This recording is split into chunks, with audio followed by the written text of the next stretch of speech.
एक रात में तुम होनी को बदल सकते हो। विप्लव? कैसा विप्लव? कहाँ मच गया विप्लव? जिस रक्तपात की तुम तैयारी कर रहे हो वो विप्लव नहीं तो और क्या है? यह तो वीरों की रण क्रीड़ा है नाना जी। एक युग से असुरों के घर में पड़े अस्त्र शस्त्र जंग खा रहे थे। इसी बहाने उन पर धार रखकर पैने करने का अवसर आ गया है। घर दूषण के साथ एक हाथ से 14 सहस्त्र असुर योद्धा रण की बलि चढ़ गए। उससे तुम्हारी रण पिपासा पूरी नहीं हुई लंकेश। उसी का प्रतिशोध लेने के लिए तो रणचंडी हमारा आवाहन कर रही है। वत्स, इतने विद्वान गुण निधान होकर ये कैसी बचकानी बातें कर रहे हो? तनिक विचार करो। संधि का प्रस्ताव शत्रु पक्ष की ओर से आया है। संधि की शर्त पर विचार नहीं कर रहे नाना जी। सम्मान के साथ सीता लौटा दूं। तो उसमें हानि क्या है मेरे लाल? हानि? हानि ही हानि है। आकाश में फहराते रावण के झंडे धज्जियां बनकर धूल में मिल जाएंगे। दसों दिशाएं हमारे नाम पर, दसों दिशाओं के विजेता ने थूक कर चाट लिया। बड़ी अकड़ के साथ सिंह बनकर सीता को उठा लाया था और सियार के समान भयभीत होकर उसे वापस लौटा दिया। इस प्रस्ताव को मानना ही हमारी पराजय है नाना जी। पुत्र, तुम इस सच्चाई से मुंह मोड़कर बैठे हो कि सारा लोकमत राम के साथ है। देवता, नाग, गंधर्व, ऋषि मुनि, यहाँ तक कि जिन ब्रह्मा और शिव शंकर के वरदान पर अभिमान कर रहे हो वो भी तुम्हारे कार्य को अधर्म मानकर राम की विजय की ही कामना कर रहे।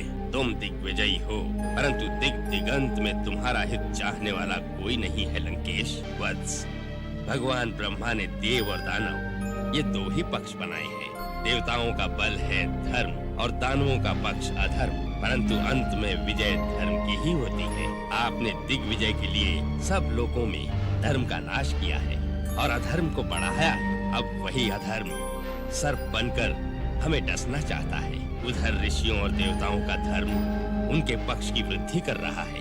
यदि ये युद्ध हुआ तो विजय उनकी ही होगी। उन तुच्छ वानर और मानवों की विजय होगी। नाना जी, आपको ये मतिभ्रम कैसे हो गया? जिन्हें तुच्छ वानर समझ रहे हो उनमें कितने देवताओं के गुप्त अंश है ये आप नहीं जानते।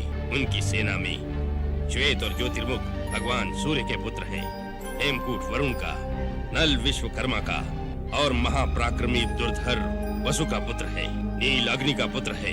राजकुमार अंगद जो आज दरबार में आया था वो देवराज इंद्र का नाती है। महाबली महेंद्र और द्विविद दोनों अश्विनी कुमार के पुत्र हैं और इन दोनों ने ब्रह्मा जी की आज्ञा से अमृत पान भी किया है। वे अमर हैं। वृक्षराज जामवंत जिसे आप बूढ़ा समझते हो वो ब्रह्मा का पुत्र बहुत शांत दिखता है, परंतु उसकी चोट बड़ी असह्य होती है। उसने देवासुर संग्राम में इंद्र की बड़ी सहायता की थी। अमृत मंथन के समय भी वो उपस्थित था। लंकेश, इनमें से हर एक अकेला ही लंका का विनाश कर सकता है।